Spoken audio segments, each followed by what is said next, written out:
Wakil Ketua DPRD Kabupaten Nganjuk Raditya Harya Yuangga soroti laporan pertanggungjawaban permodalan perusahaan umum daerah aneka usaha Kabupaten Nganjuk tahun 2022. Dalam laporan tersebut terdapat dugaan perbedaan selisih yang mencurigakan, yakni adanya perubahan dalam perencanaan bisnis yang telah ditandatangani oleh Direktur PDAU Nganjuk dan Bupati Nganjuk yang pada saat itu masih menjabat sebagai PLT Bupati. Perubahan tersebut tidak sesuai dengan kegiatan yang dilakukan pada tahun 2022.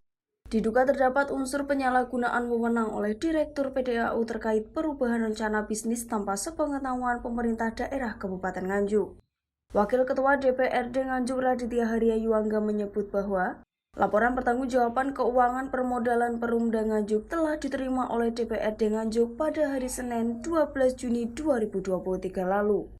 Dalam laporan tersebut, terdapat selisih dana sekitar 107 juta rupiah dari anggaran APBD senilai 1,75 miliar. Terkait selisih anggaran tersebut, Raditya Harya Yuangga belum memahami secara pasti penggunaan dana tersebut.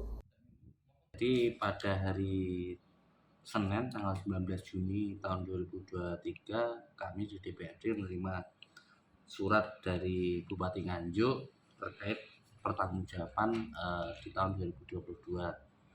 Setelah kita pelajari dan kita baca terutama di PDAU, kami meyakini terjadi sesuatu hal yang tidak sesuai dengan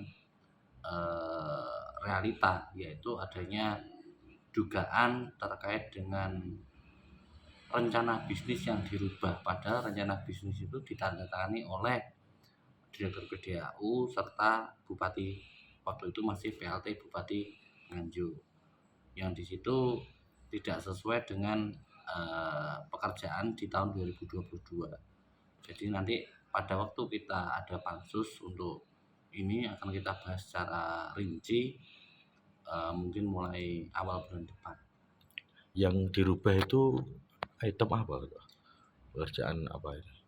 Hampir semua itu sudah berubah dari rencana bisnisnya PDAU di tahun 2022.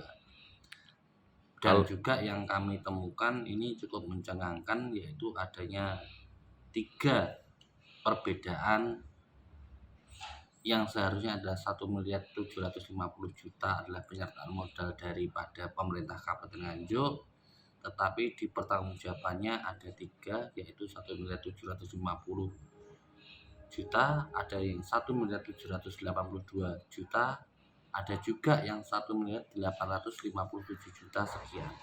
Langkah yang akan diambil DPRD sendiri gitu setelah menemukan itu? Langkah yang akan kita ambil yaitu kita bahas di pansus. Nanti akan kita bahas di pansus, mana yang benar, mana yang salah akan terlihat. Karena kami juga menerima surat di tanggal 14 Desember 2021 terkait dengan rencana pekerjaan di tahun 2022 PDAU. Contoh di DPRD sendiri, di semua OPD kan ada yang sudah kita bahas, kita tanda-tangani bersama antara eksekutif dan legislatif, kan tidak boleh dirubah sampai dengan adanya perubahan anggaran keuangan atau PAK. Tapi di PDAU ini tanpa ada dasar hukum yang jelas merubah semua rencana bisnis yang sudah dianggarkan. Dan yang perlu diingat adalah PDAU milik pemerintah daerah Kabupaten Nganjuk, bukan milik direktur PDAU-nya. Jadi kalau mau merubah apapun itu harus sepengetahuan dan seizin dari pemerintah daerah Kabupaten Nganjuk. Kalau terkait dengan selisih anggaran dari perubahan itu, apakah sangat signifikan atau nilainya berapa gitu? Bukan masalah nilainya berapa, tetapi pada administrasinya ini kan otomatis yang mau kita jadikan acuan yang mana? Yang 1750, yang 1782, atau yang 1857? Nah, dan yang menjadi pertanyaan kami, yang 1857 itu kami terima dari kantor akuntan publik di sini. Dan di sini di depan ini sudah ada tanda tangan direktur PDAU sendiri.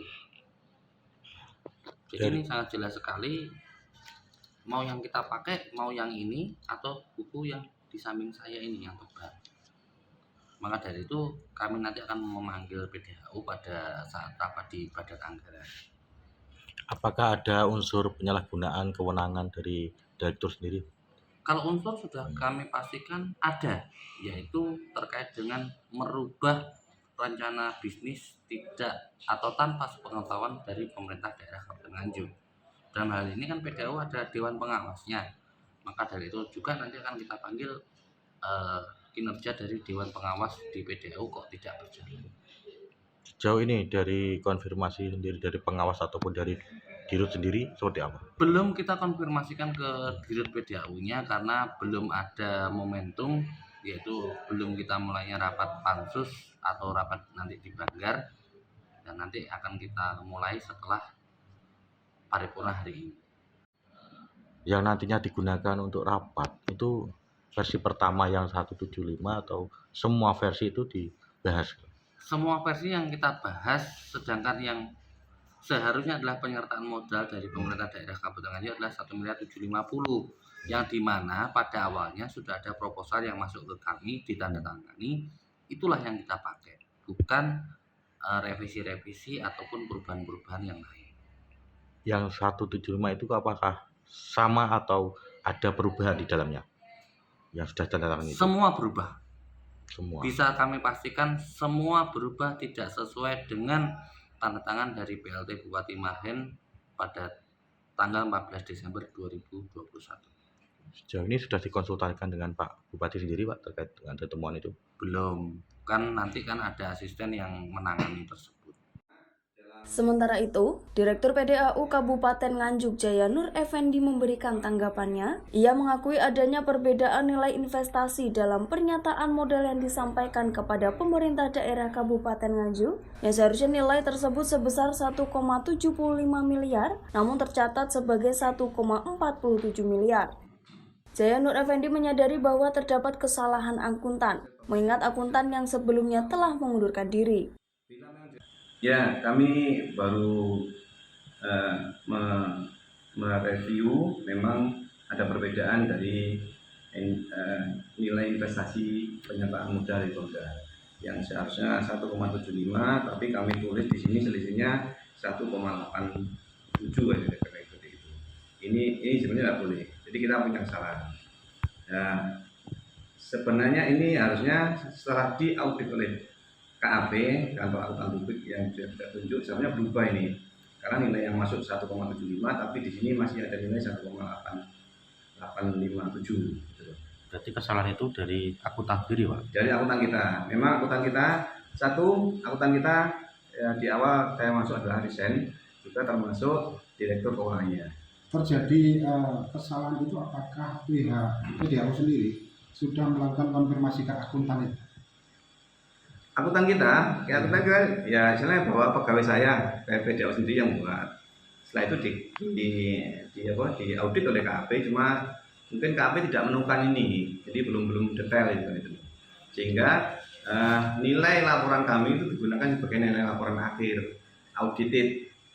Ini yang saya ini belum clear lah itu.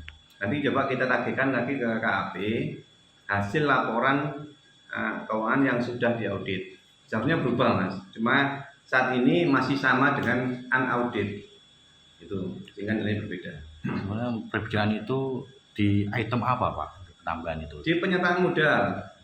Penyertaan modal ini ada selisih dari 2022 sampai 2021. Seharusnya selisihnya hanya 1,75 juta atau 1.750.000.000. Karena memang dana dari Pemda itu yang disertakan menjadi modal PDAU adalah 1,75. Cuma di sini kok nilainya kok lebih dari 1,75. Apakah tidak dikonsultasikan dulu, Pak, sebelum itu disetorkan ke Dewan sendiri, Pak, terkait dengan laporan tersebut? Kami sudah konsultasi, namanya kan KAP, Mas. Bila sudah diaudit ya sudah, kita sudah diaudit, hasil audit kita laporkan. Itu. Konsultan ke siapa lagi, Mas? Jadi hasil audit kita laporkan ke Ekbank, ke Inspektorat, ke BPK, dan ke Pak Bupati. Mas Angga juga menyebut terkait perubahan bisnisnya, usahanya ada di mana? Ya, memang ada perubahan. Jadi seperti ini, Mas. Dulu kami ngajukan ini nilainya hanya 1 miliar. Jadi berkali-kali berubah. Ini nggak tahu yang revisi berapa ini, ada 1 miliar misalnya seperti ini. Penggunanya juga macam-macam. Itu contohnya seperti itu. Jadi berkali-kali. Apakah menurut aturan itu diperbolehkan, Pak, perubahan? Nah ini Kalau kami berbasis pada apa PP masalah PD BUMD, juga saran dari teman-teman kemarin Ekbang itu seharusnya diperbolehkan, karena seharusnya kita punya kewenangan sebagai dirut untuk memantau anggaran selama ada penjelasan jelas.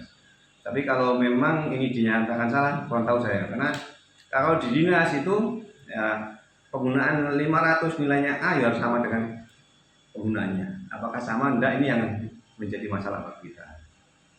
Tadi kan sempat dijelaskan, sempat Bupati juga mengetahui Pak terkait dengan adanya perbedaan itu. Tanggapannya seperti apa Pak? Sementara saya disalahkan Mas. Saya dianggap tidak sesuai dengan perencanaan. Terus nantinya ini kan sudah dilaporkan ke Dewan, nantinya akan dipansuskan. Tanggapan dari PDAU sendiri? Ya, saya sebagai dirut saya siap Mas. Istilahnya bahwa ini permasalahan yang terjadi yang mungkin cara memandangnya beda-beda.